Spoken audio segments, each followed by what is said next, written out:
Okay, hello everyone, and thank you for joining us for our webinar, Facts About COVID-19 Vaccines. ADAPT is excited about the release of these vaccines and are also aware that there is some confusion and concern around the safety and effectiveness of them. In this webinar, we will share some information we have regarding the vaccines, as well as answer as many questions as possible in the time allotted. We have received many questions ahead of time. Thank you so much for everyone who's already submitted. If you would like to ask a question, please do so in the chat box feature at the bottom of your screen. We will attempt to answer as many questions as possible. And you'll be able to send any questions to info@adaptcommunitynetwork.org if we don't get to your question today. I'm pleased to announce our panelists for today's webinar. We have Dr. John Michnovicz, our medical director. John has been with ADAPT for over 30 years and works with 6 different agencies across the city and supports individuals with intellectual and developmental disabilities. He has a deep understanding and extensive experience with all aspects of the disability world, including day programs, residential settings, hospital-based, as well as Article 28 outpatient clinics, and specialty clinics and research. In addition to being a medical doctor, he also holds a PhD and has performed medical research in nutrition and breast cancer prevention and has published over 45 peer-reviewed journal articles and book chapters. We also have Rose Wargo, our Vice President of Nursing. Rose has been with ADAPT for 15 years and oversees all of our nurses and has been working around the clock to ensure the people we support and staff are safe throughout the pandemic. She has implemented new practices and safety measures and has been carried out by each program and ensured we had enough PPE across the agency. In addition, she has provided training for staff and people supported to reinforce important information around using gloves, masks, and protective equipment effectively, while also receiving general universal precautions and infection control guidelines. Rose is also certified with the Developmental Disability Nurses Association. Sharon Lipscomb is our nurse practitioner at ADAPT, and she has been with ADAPT for over 7 years. And she oversees our residential sites in Staten Island. She also works in our Brooklyn clinic as a primary care and women's health practitioner. She has been a board-certified family nurse practitioner for over 14 years. She has provided care at several major medical centers, a substance abuse treatment center, as well as a private neurology practice. And it's my honor to introduce Ed Matthews, Chief Executive Officer of ADAPT Community Network. Mr. Matthews has been our CEO since 1989. He began his professional career as a school psychologist in the New York City Department of Education. During his tenure with the New York Office of Mental Retardation and Developmental Disabilities, he directed the team responsible for the acquisition of all residential and day program sites to implement the deinstitutionalization of Willowbrook, Staten Island, Letchworth, and Westchester developmental centers. In February 2011, Governor Andrew Cuomo appointed Mr. Matthews along with a select group of individual leaders to be a member of our medical redesign team, a special task force responsible for the overhaul of New York State's massive Medicaid system. He also appointed to be a member of the OPWDD Provider Association and the OPWDD Work Group, tasked with modernizing the fiscal financial platform. Mr. Matthews holds undergraduate and graduate degrees in psychology from Fordham University and St. John's University, respectively. Please join me in welcoming Ed to tonight's webinar. Thank you, Kate. All of that, as you probably will note, makes me no more of an expert in vaccines than you all are, but welcome everybody tonight. We're glad you're able to join us. We hope that the information that you hear tonight will help you make a decision for yourself and for your loved ones about taking the vaccine. As you all read and hear, we've just passed 400,000 deaths in the United States from COVID-19.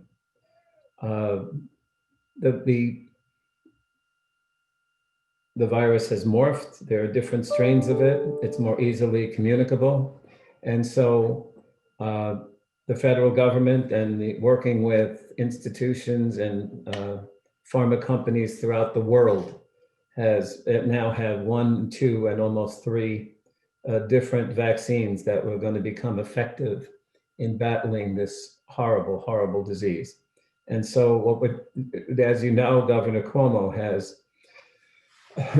said that people with developmental disabilities living in group homes, people in nursing homes, and the staffs are in group 1A. Other vulnerable people, including the elderly, and several other folks are in group 1B, which means that you will have priority to all the vaccines as they become available.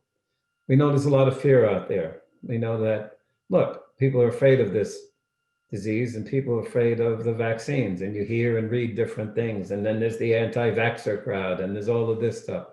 So what we want to do tonight and throughout the rest of the month is give you good information and be able to answer as many questions as we can in order to have you make, and all of us make, the best decisions that we can. So we're very pleased that John and Rose and Sharon are with us tonight, and I'm going to turn it over to them to give you a little information and to start asking some of the questions that we already had, answering some of the questions that we've already had, and those which appear in the chat room. And we'll get to them, as many of them, because many of them are around the same topic. So let's see where we are. And Rose, John, and Sharon, thank you, and I'll let you start. Okay, I'm online now. Rose, do you hear me? Everybody, are we good? So, perhaps I'll go ahead and start then. It's a very complex topic we're discussing here, and I'm doing these seminars and Zoom meetings around the city now quite a lot, and so a lot of these things keep coming up in similar contexts. So I think I can speak to many of the questions that folks have.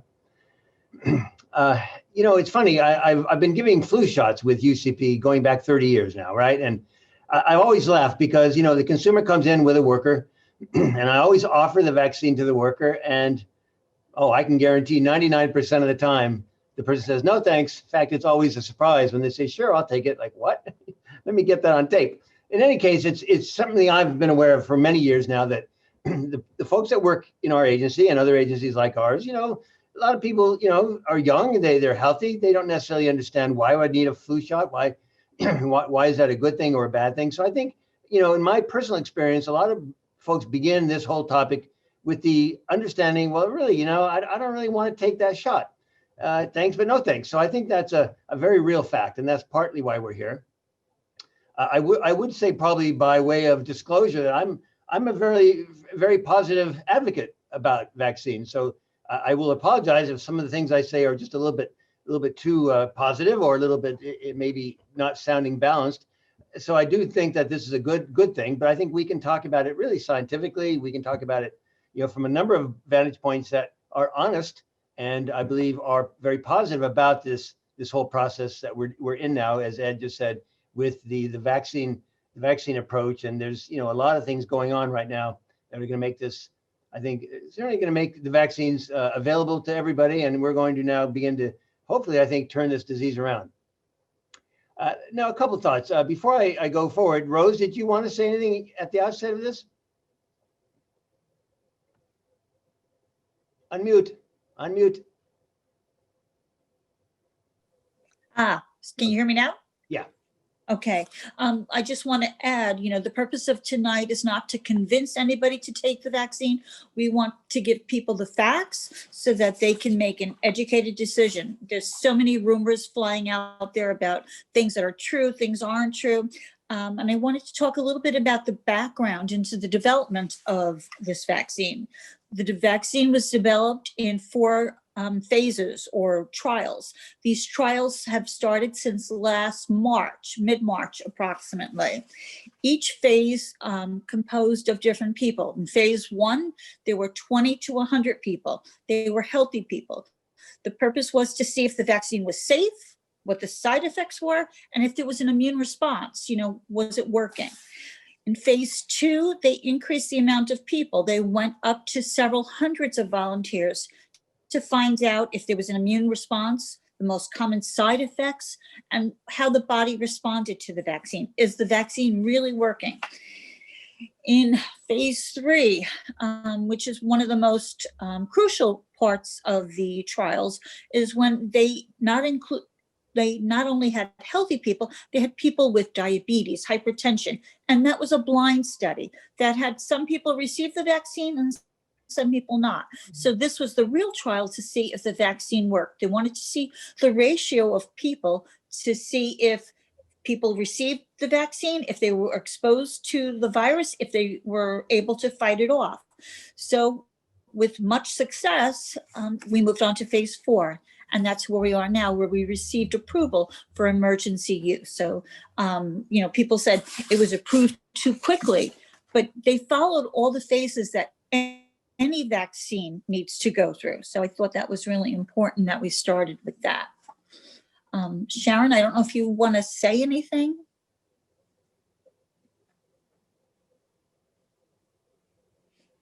Okay. Okay, got him unmute.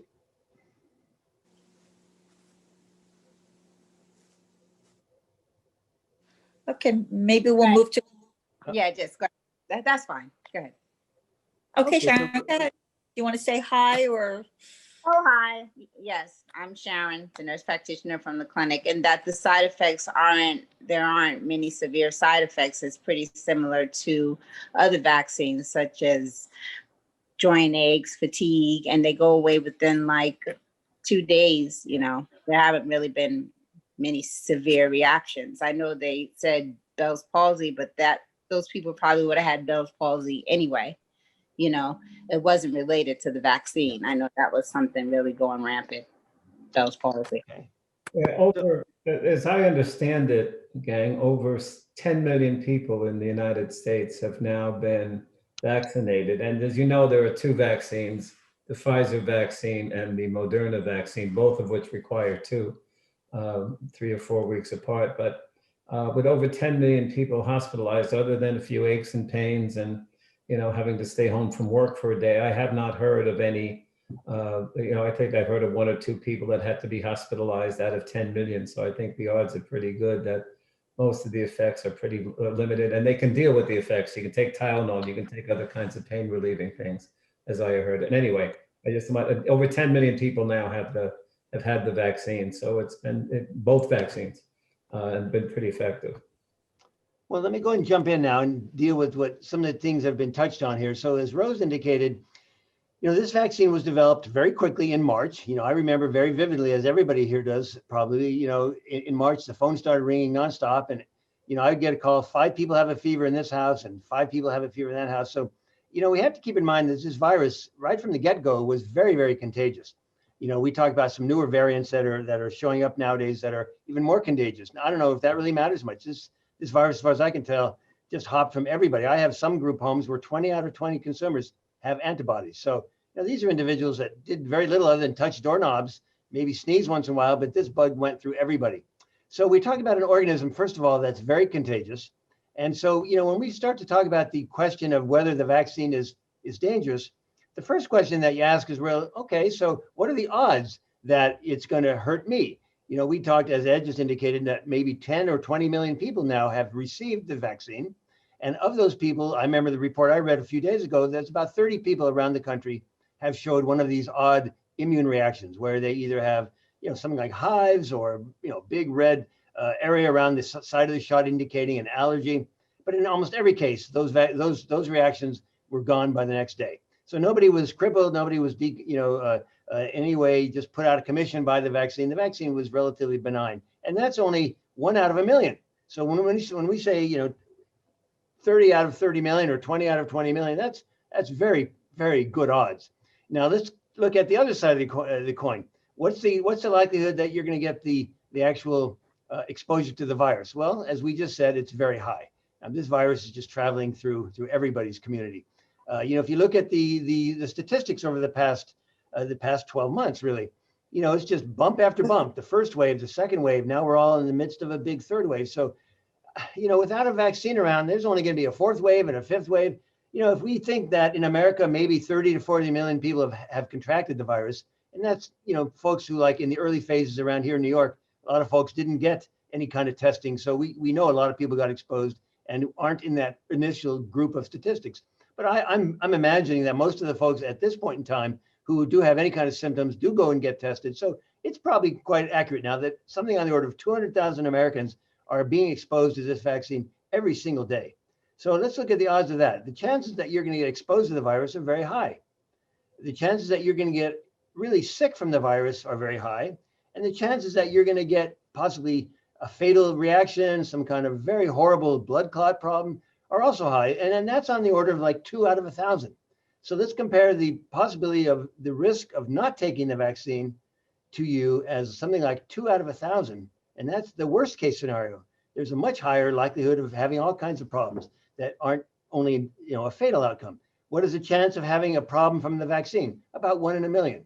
That's about the same as winning the lottery. I mean, let's be honest. If I handed you a filled out lottery ticket right now, I don't think anybody's heart's going to go pitter patter. I won. The chances of winning or chances of having an outcome that's really serious is very, very low. Yet the chance of having a serious outcome from the virus is really quite high by comparison. So first of all, that sets the stage for what the real dangers and risks are of this vaccine. Now, a second point I'll make is that the vaccine was done and developed very fast. There's nobody can argue that point. But I've done medical research over the years. When I want to enroll 5 or 6 volunteers, it might take a few weeks. If I need to get maybe 20 or 30 volunteers, it's going to take a few months. So how did they get 40,000 people? And that's not the folks that went through stage 1 and stage 2, but 40,000 people enrolled.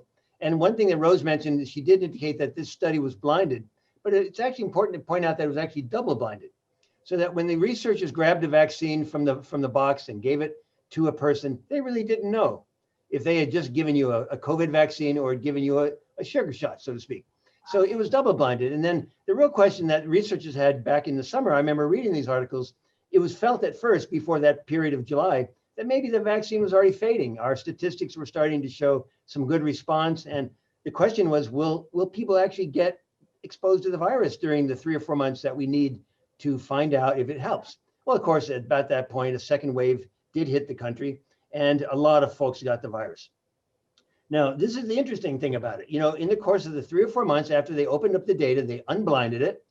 They found that there were about 900 documented cases of COVID exposure. COVID, actually 900 people out of those 40,000 got the bug, got the virus. Then they looked to see, well, who was who? And there's about 9 people in the vaccine part and about 891 in the sugar shot. It was unmistakable. I mean, it was like 95% protection. It was very dramatic. I mean, you almost never see something like that. And then, as Rose indicated, they did have people who were more vulnerable, and they did have people who were older and people who had coexisting conditions. And of those individuals, about 9 people got gravely ill during this study of 3 or 4 months, and only 1 of those people had gotten the COVID shot, and the 8 or 9 others had gotten the sugar shot. So not only were people getting really good antibody responses, but they were actually being prevented, even in the course of a few months, from becoming gravely ill. So I think the statistics and the science behind the vaccine are very clear. It's very effective. It's very safe. It's probably going to be lifelong in terms of immunity. We give Hep B vaccines all the time around here, and we take blood tests years later after the vaccine, and the antibodies are still there. So when vaccines are developed properly, they tend to make very good antibody responses like this one does. And those vaccines, particularly with a good booster, that's why we have to take 2 shots, as Ed just said, that booster allows the body's immune system to really kind of permanently, it's like a CD-ROM, it gets written in there finally. I mean, it's just going to be permanently etched into your body's immune system. And so you're going to have antibodies for a long time to come. Another question comes up, well, what about this new type of vaccine? Normally what we develop vaccines, they take a virus, for example, like the flu, and they find a way of inactivating it, hopefully, and yet not destroying it, so that once it's injected into you, the body does see it as though it were a live virus and make a good immunity to it, and at the same time, hopefully not get sick. Well, a lot of people get nervous about that when they talk to me about the flu shot, but this is a very different technology.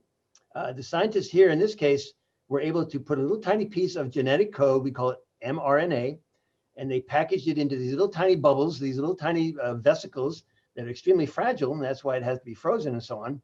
But once that enters into your muscle where it gets injected, your body sees that little piece of mRNA and it starts cranking out these little proteins that are normally associated with the living virus.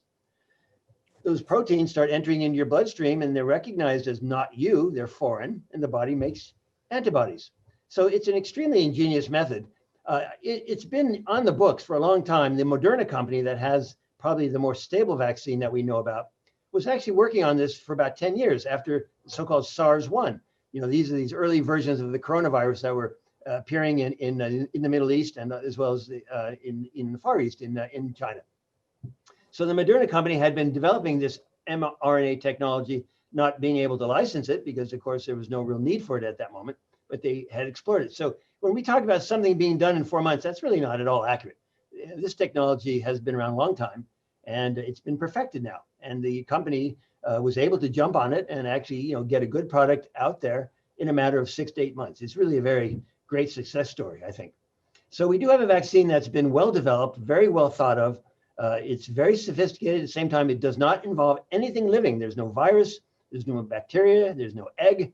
You know, it's just a simple little piece of genetic code. It only produces the little protein called the spike protein. That's the thing that hits your nose and allows it to punch its way into the cell of your nose. So it's really exactly what you want to have antibodies against, because that's what your nose is going to be seeing and trying to fight. You know, people have asked a couple other points, and I'll end on this perhaps, but the question came up, for example, what happens if you get the first shot and then the next week you get exposed to the virus? Does that make your virus exposure worse? Does it maybe ruin the vaccine? So in point of fact, that's going to happen now. People are still getting exposed to the virus quite a bit, and we're hopefully going to begin in this country immunizing many millions of people. So there's going to be some bumping into itself. But in truth, I don't think there's any danger whatsoever about that. Either way, whether it comes in through the nose or whether it comes in through the shot in your arm, your body's going to begin to make immunity, and it's going to make it pretty quickly, hopefully with a second exposure, meaning a second vaccine. 3 to 4 weeks later, you're going to then make more of a permanent type of immunity. So I think we can safely say right now that there's not going to be any real interference, if you take the shot or if you don't take the shot vis-a-vis, protecting yourself. Well, I'm getting a little tongue-tied here. Yes, I mean, you're not going to have a problem if you do happen to get the shot and then get sick at the same time. John and Rose and Sharon, there are a number of folks on the chat who are concerned about their underlying conditions, that not just their disability, but their underlying conditions.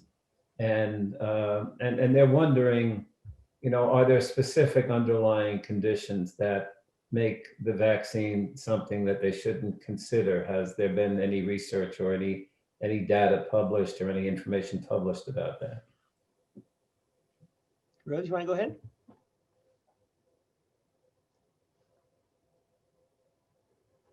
Can't hear you. You got to unmute, Rose. There we go. Can you hear me now? Yeah. Really, the only underlying condition they talk about is people on blood thinners, and then they ask you to reach out to your primary care physician to see if you're a candidate to have it or not. One of the questions come about is, I have underlying conditions. Am I strong enough to get the vaccine? I think the underlying conditions, are you strong enough not to get the vaccine? Yeah. Because I had it in March and I don't know if I could go through it again. So I think that underlying conditions weaken you if you get the actual virus, not if you get the vaccine. Dr. John, you want to add anything? Well, it's so important to keep in mind always the danger of these preconditions insofar as how it's going to affect your viral exposure, if you get sick versus how they might affect your response to a vaccine. I think in most cases, the pre-existing conditions, are not going to play much role in how your body responds to a vaccine. It's often important to keep in mind the fact that we get exposed to bacteria and bugs and whatever comes our way day in and day out. I mean, our immune systems are built for this very purpose. So, people lead full lives, even if they have diabetes or even if they have heart disease. People make it into their 70s, 80s, 90s. You just learn to avoid certain things and, take certain choices. But the point is, you manage a full life. All the while, you're fighting viruses and colds and flus and all sorts of things. So, we're coming along with a little tiny piece of an organism and asking your body to make immunity to it. There's no bugs in there. There's no viruses. This is not a very big challenge to a person's system. So, the thing that really is going to hurt a person is getting the infection. And that's really, as Rose said, that's what you have to worry about with respect to pre-existing conditions. That's going to be very, very dangerous. I think the idea that you might be at risk for some kind of adverse outcome from a shot just because you have diabetes or heart disease or high blood pressure is just not sensible. I mean, our bodies are built to withstand these kinds of things. We live full lives, and getting a vaccine is not going to have any impact on that at all. Some of the questions relate to which vaccine, and one of the things that people should know at our clinics and most of the community clinics around, or in most of the community centers or churches or people that have, will be the Moderna vaccine. And that's the reason is that it does not require the level of freezing that the Pfizer vaccine does. The Pfizer vaccine has to be frozen in very special freezers that go down to like 1 billion degrees centigrade minus, so that it's a very delicate, they're all very delicate. And the Moderna requires refrigeration and freezing as well, but in much more commonplace and commercially available freezers and refrigeration. So normally, if you're going to a community clinic, a church, or any one of the clinics out there that has vaccine, you're going to be getting the Moderna vaccine. By and large, it's only the large medical centers that are distributing the Pfizer vaccine, but both of them, as John and Sharon and Rosa pointed out, require 2 doses. The Johnson & Johnson one, which has not yet been formally approved by the federal government, will have, as best as I understand it, 1 dose. And but again, what's available right now, there are both vaccines require 2 doses.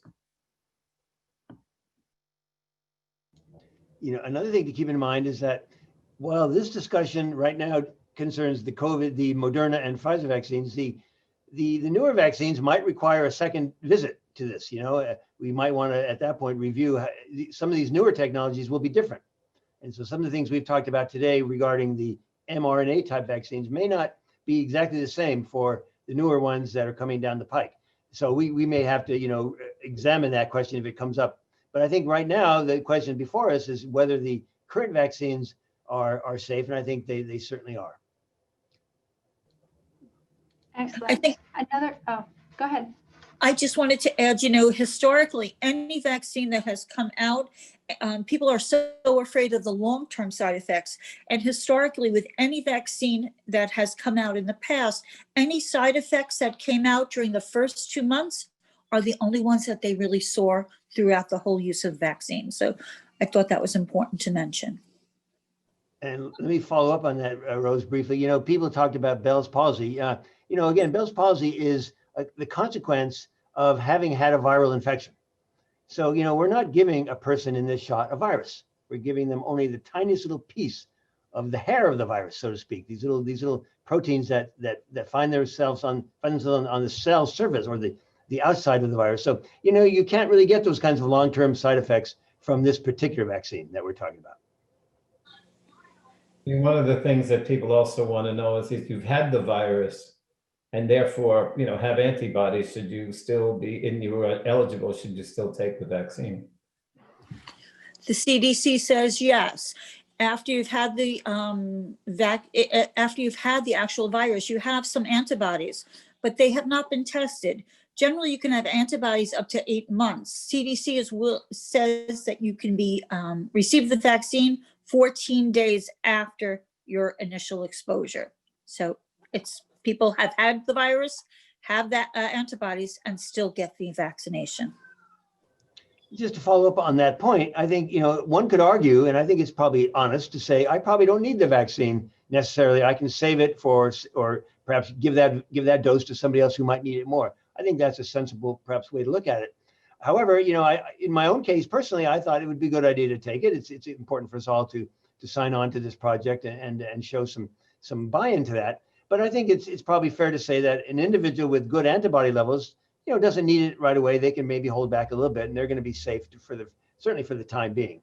But in response to what Ed just said, the fact is, even if you've been exposed and have had, and I can talk about myself in that regard, I had the 2 shots by this point, and I had the full experience of the virus back in March. So, there was no side effect from that. I think all it does is basically act like a third booster, in that respect. The first shot being the first vaccine exposure being the original shot, so to speak, and then the further shots which we're giving the individual are like added boosters. So there's no real danger to that.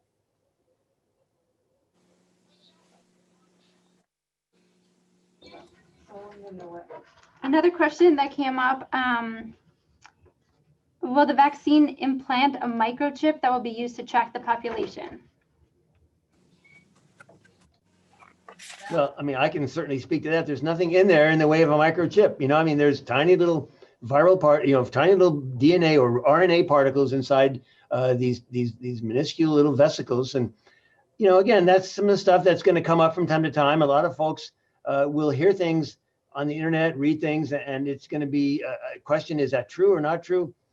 To some extent, I think, this is where taking the vaccine myself came into play. I had a similar Zoom meeting today earlier when one of the gentlemen who was a worker in the agency, I could tell by the thick, West Indies accent, said, he took the shot. He wasn't clear about it, but, it was perfectly fine. And now everybody in his family says, okay, now I'm ready. I'm willing to do it. So, there's some reservation. I think people will tend to make up or at least hear things selectively to some extent. But, there's no microchip.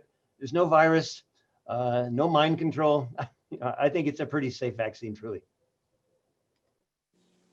Another question that has come up is when can consumers living at home get the vaccine? Well, they're eligible now, Kate and everybody, because they're essentially in Group 1B, which is vulnerable populations and people over 65. So basically, for people with developmental disabilities living at home, they're in Group 1B, which now is a priority within the city. So if you can make an appointment to get a vaccine, please go ahead. You'll be given priority to do that. Right now in our clinic, which is still trying to get through the people living in our and in other people's residential programs along with the staff. So not that we're limiting it to that, but those are our priorities. But in the community-based health centers, churches, and everything else, the Group 1B people are eligible now. And by the way, if you want to get a microchip, anybody that has a cell phone, the GPS is available. They can track you anyway. You don't need the vaccine for that. Thank you. And another question we had is, will the vaccine protect against the new strains of the coronavirus?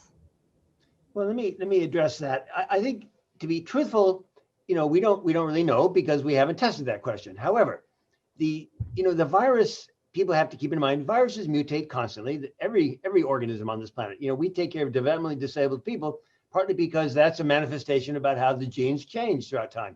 And so viruses mutate very rapidly. However, if the virus mutates in a way that is not particularly good for its life cycle, it just disappears. So most of the mutations that occur in a virus, most of the time are basically just benign. They just occur in parts of the virus that don't show any effect. But once in a while, a mutation might in fact twist the protein in such a way that it punches its way into your cells a little bit better.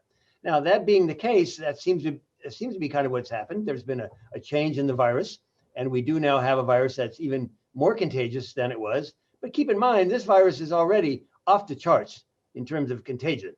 So, to go from 1 million, to 1 million times 10, I don't know if that really matters much. But the more important real question is, does the change that's occurring to the proteins that punch their way into your tissues, are those really no longer going to be recognized by the antibodies? And the answer to that question, we do know. The antibodies do see those new viral versions as the same, so that the antibodies that are being produced by the vaccines will latch on to these more potent viral particles pretty much the same way that they will latch on to the ones that were going around the community in March and April, the rest of the year. So yes, I think we can safely say at this time that anybody receiving the vaccine that exists at this moment will be protected against variants that are circulating right now.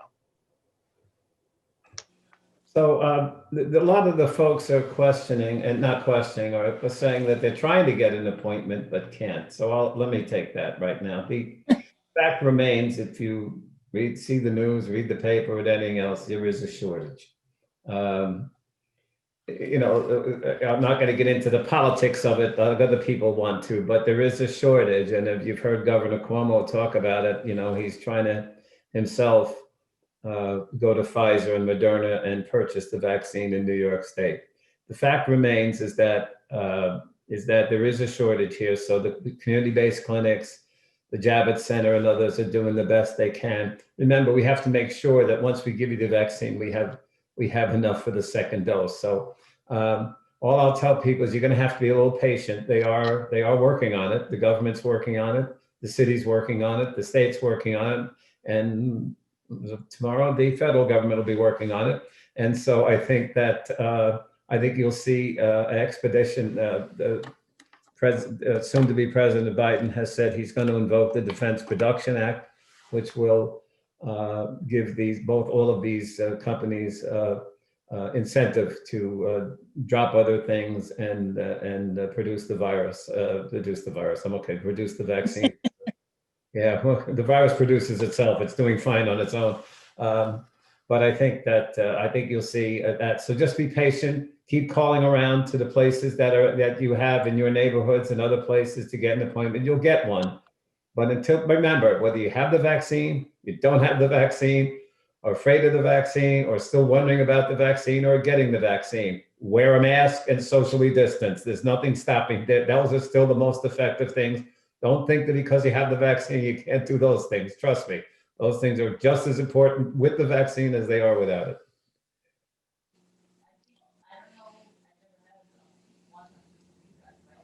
Another question that came up is, why do you have to take 2 shots at different times? And what happens if you miss the second shot? Do you have to I know that there's a certain time period they're asking, but what are next steps if you get the first shot and you miss the second? Well, I'll step in on that, Rose, real quick. The shots, most vaccines always require a booster. That's been a truism in vaccine science for a long time. So, the truth is that, whether it's the MMR or the polio vaccine or the Hep B, so it's generally recognized by the immune system that if you challenge it more than one time, the body notices that and sees that basically the message is this bug is not gone yet. It's coming back. So your immune system recognizes that fact and boosts the immunity to a certain higher level. And then it really begins to create more of a permanent immunity. It creates certain parts of the immune system, we call them B cells, which then really become permanent residents of the bone marrow. And then they're going to be around for the rest of your life. So that second shot really is crucial. Yes, you'll get some protection from the first shot. If you don't get that second one, that's not a bad thing. It won't hurt you that you did not get the second shot, but your level of immunity will be compromised. And for this one vaccine, for this one organism, it won't be as guaranteed. One other little part of this is that, we talk about getting that second shot in 3 weeks or 4 weeks. In most cases, vaccines are not that crucial if you get it in 6 weeks or 7 weeks. So in the event that you screw up or something happens and you miss your slot, don't lose hope. Honestly, I mean, if it's 5 or 6 weeks, I think it's pretty safe to say that your immune system is gonna take care of that. I just want to add, that's some of the information coming out now where they're saying, oh, people are getting sick after the second injection. And the way the vaccine is divided, the first injection you receive 50% to 65% immunity. It's a building immunity. So when you get the second injection is when the immune response kicks in even further. So that's why you'll see more of people getting sick after the second, as opposed to getting so sick. You might get a headache and things with the first shot, but after the second shot, you might have a little bit more of a headache. You might have a low grade temp, but it's a building response. After you have the second injection, 2 to 4 weeks later, you're 95% immune. And I think that's a really powerful number. And what Dr. John said is true. If you can't get it, say you do come down with COVID and you can't get the second injection at the 21 or 28, as close to that as possible. If you can get it, I get the second vaccine. Second dose. I want to toss in that, I did get the vaccine and I had the second vaccine, a month or so afterwards. And it was interesting because the second shot, it was very clear it was more potent. That evening, I felt kind of feverish. I thought, gee, I must be coming down with something. And upon that, I had a shot today. So, it occurred to me, wow, the first test was nothing. The first vaccine was nothing. But the second one was a little more potent. But that's important to keep in mind as to why, because again, we're trying to tell our bodies that, look, this virus is out there and it's coming for you. So you're giving people a vaccine. What happens when you give them the second vaccine? The body interprets that as, wow, this is serious. I got to deal with this. And the immune response is more potent. And of course, you feel it. Now, when we say you have a fever, some people might conclude, see, they're lying to me. That has virus in it. You don't get a fever without a virus, but that's not correct. I mean, our immune system has all kinds of parts to it. There's the fever element. There's, of course, people's appetites change. People, of course, all sorts of things occur. All sorts of tiny molecules occur. We call them cytokines. All things happen. And really what you see with that more potent second shot is really the fact that your immune system is taking it more seriously and making really, like we call this, the lifelong form of immunity. So, I would actually view that personally as a good thing. Like, wow, this baby's kicking in, so I think that's a positive thing. Yes, it might mean you need to Motrin, you might need to sleep, take a day, but that's really a very positive thing, actually. Another question we have is, do I have to get the COVID-19 shot every year, like the flu shot? Well, that'll be the COVID-20 shot. We're going to have to change. No, it's actually a good question. What's going to happen? No one really knows. We haven't had a pandemic since, 1920. What happened after 1920? They came up with the flu shot. It took a while in those years to develop that technology. So, a lot of people think there will probably be an annual shot. Maybe it'll be a combination, I'm imagining. Maybe it'll be more than one thing inside that vaccine that you get. This might lead to now new types of flu shots that are more mRNA based, for example. So, a lot of things are going to happen. And that's a very important question because, there's going to be many meetings like this where people are going to say, well, what's the latest now? I haven't heard. The last report I saw was that scientists more or less assume that COVID will come to reside in the human community and there'll always be COVID cases. Most of the time, it'll be childhood type stuff. Kids get colds, gets all kinds of exposure. And so it'll probably be not much more than that. But, the truth is that these people who don't have immunity will catch it. You can't get around the fact that if your body is not immune, you're going to get this bug. It is going to get everybody. It's extremely contagious, and it's only becoming more contagious as time goes by. So I think it's going to be important to realize that, what we're talking about now is going to be on our minds probably for many years to come. And, I'm imagining that there will probably be eventually a pretty large mutation in this COVID bug, and it will require a whole new vaccine. But most likely, what's going on right now, the so-called COVID-19 is going to be a permanent immunity. And, I think at this point, we'll have to wait and see. And what's in the vaccine? Rose, you want to explain that? I defer to you, Dr. Jones. Okay, I don't want to hog the screen, but let me just say that, it's always, to the average person, probably a total mystery. Someone grabs a needle and jams it in your arm, like, what's that? But, here we can be very clear. These are these tiny little snippets of genetic code. Everybody's heard the word DNA. That's part of how we're built. But RNA is the part of the genetic code that makes proteins. So every time you make muscle, every time you make mucus, anything in your body that is a protein, it had to start with a piece of RNA. And the RNA came from the DNA, so it's just a copy. But there's a whole part of our body's cells that's like a machine. It just pumps out a protein as soon as an RNA approaches it. And so, our bodies are doing this nonstop, day in and day out. They just don't necessarily recognize the fact that that little piece of code that you put in the shot is actually the code for a virus protein. And, the body just makes protein. So it just proceeds to do so. So to answer the question exactly, what's in the vaccine is a tiny little snippet of RNA.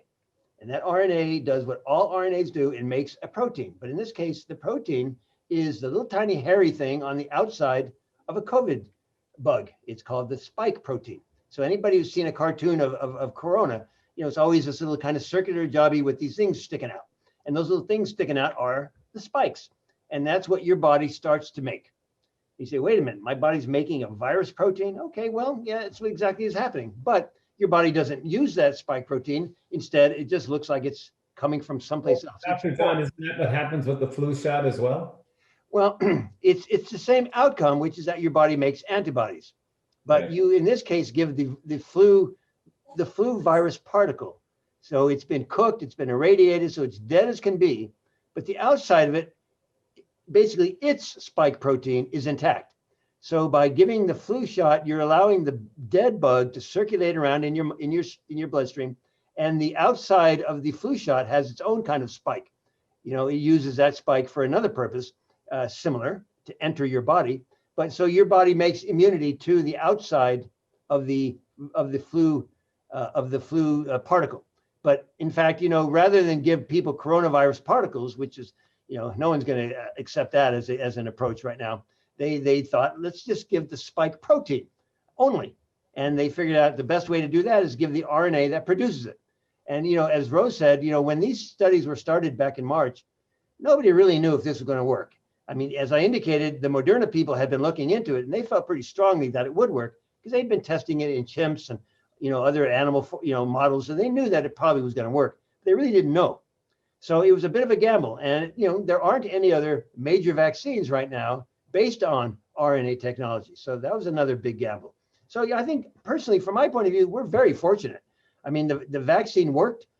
It worked big time. I mean, as our dear president said, it worked bigly. I mean, this was a very, very good vaccine. It seems to be extremely protective. People are not dying when they were given the sugar shot. I mean, there are 9 people that got gravely ill in that vaccine study. So had those individuals gotten the real thing, they wouldn't have gotten sick. That's why these studies have to be terminated as quickly as it's clear they're working, because we can't afford to give people sugar shots in those types of settings. So yes, it's not quite the same as the flu shot, but it's really the same outcome. That is to make an antibody.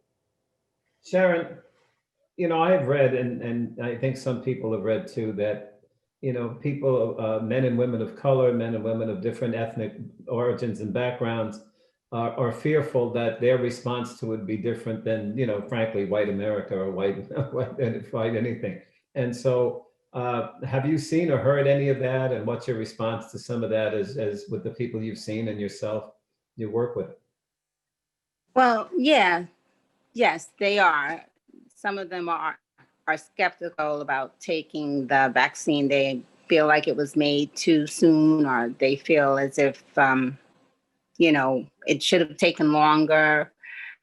But my mom, for one, she was not eager to take the vaccine initially, but now she's like, you know, well, we got to get that vaccine, because I explained to her that it's not a live virus, like what Dr. John said, that it's really just a protein, it's messenger RNA from the virus. It doesn't even pass the cell wall, that it's just getting our immune response to pick up and take flight and react. It's the risks, the benefits, the risks far outweigh the benefits.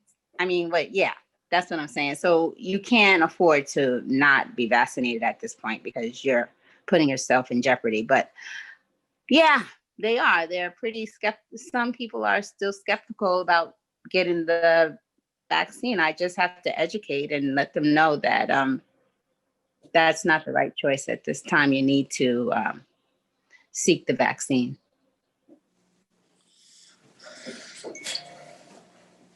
So I guess it just takes education and letting them know that it's not dangerous. You know, there have not been any serious side effects from it. So they're better off getting it than not getting it.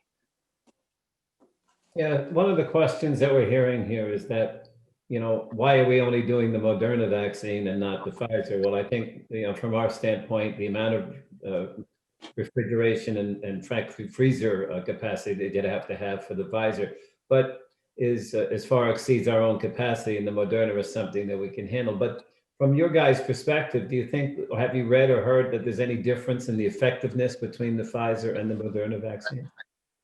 Well, I think there is no difference whatsoever. You know, they are both equally effective. It's almost identical as technology. I think the only reason the Moderna vaccine, as I indicated, was more stable is because those scientists had been working on this problem for a while. So they actually have the almost identical approach. You know, this is a little snippet of mRNA, as we said, and it's embedded in a little tiny particle that gets, you know, injected. So these are almost exactly the same. It's just there's a little bit of something that the Moderna people learned to add to it to keep it a little more stable for a couple more hours and make it a little more useful in that way. So I think the answer is no, there's no difference whatsoever. And another question that came up, is it safe for people supported who are allergic to foods and medicines or penicillin, or people who are on EpiPens to take the vaccine? Well, I'll talk to that. I think the answer is yes. We know in our business, and I have one person in mind that we serve that, you look at her, she breaks out in a hive. So there are always going to be a few individuals who have just this terrible history of allergies. And, individuals like that, you have to be kind of cautious. And I think, we might want to take some special care. But even then, those individuals are not, we're not talking about anything with any food particles. There's nothing related to eggs or almonds or shrimp. So people who have allergies to all sorts of things are not going to encounter any of those things in this shot. But really what we're saying is that, gee, they seem to react to everything. Maybe we better be more careful. I think what we've done, practically speaking, is say, look at, we take about 10 to 15 minutes per person to watch and wait. But, for people like that, let's watch a half hour. Let's just give their chance, their body a chance to express that possibility if it's going to happen. But as I think Rose was saying earlier, things that happen with allergic responses or adverse responses tend to happen right away. So a person, who's going to have a reaction is going to be known to everybody. We're going to obviously deal with it in all the different clinics around the world and around our country that are going to be doing this kind of work, but it's going to be very few and far between. Again, look at the numbers. 20 odd million people have been given this. Now, you can take those 20 million people, and I'm going to bet you there's tens of thousands who swear they're so allergic to this, so allergic to that, but in point of fact, nothing happened. I mean, it's not like I'm saying nothing will happen or nothing might happen. I'm saying nothing happened. So these are people who, like us, who, react to this or react to that. So these are very large populations of people who are taking this shot. And the fact is, nobody's responding like that. So, again, nothing of nuts, nothing of seafood, nothing of food content. None of those things are parts of this shot. There's no eggs. These vaccines weren't raised in eggs. So anybody that says, well, I knew it. A gentleman came to me just the other day and said, right from the get-go, I'm not taking a shot. I know I can't. I said, what do you mean? He said, well, I can't handle eggs. And I remember at that moment that he and I had that discussion for 10 or 15 years about why you don't get the flu shot. So I said, whoa, wait a minute. No. You can get the shot, and instantly he was thankful because he was assured in his mind that he couldn't afford to do that. And I reminded him, no, there's no eggs here. So it's interesting. Some of these questions come up because we're just so accustomed to saying, no, I can't do that. No, I can't do this. It's too unsafe. But I think right now we're seeing that's just not the case. Now, yes, am I going to say nobody's going to have a problem with allergies? No, we haven't said that. We said it's very unlikely. And as I think I heard Sharon say, I mean, the odds or the risk of not taking the vaccine is really what you want to think about, particularly if you have those kinds of conditions. It's very dangerous not to do it. But I think the allergy question is going to prove to be relatively mild at this point. Great. And so I just want to be mindful. It looks like we're winding down on our time together today. So I just wanted to give the panelists an opportunity to make any last statements before we wrap up.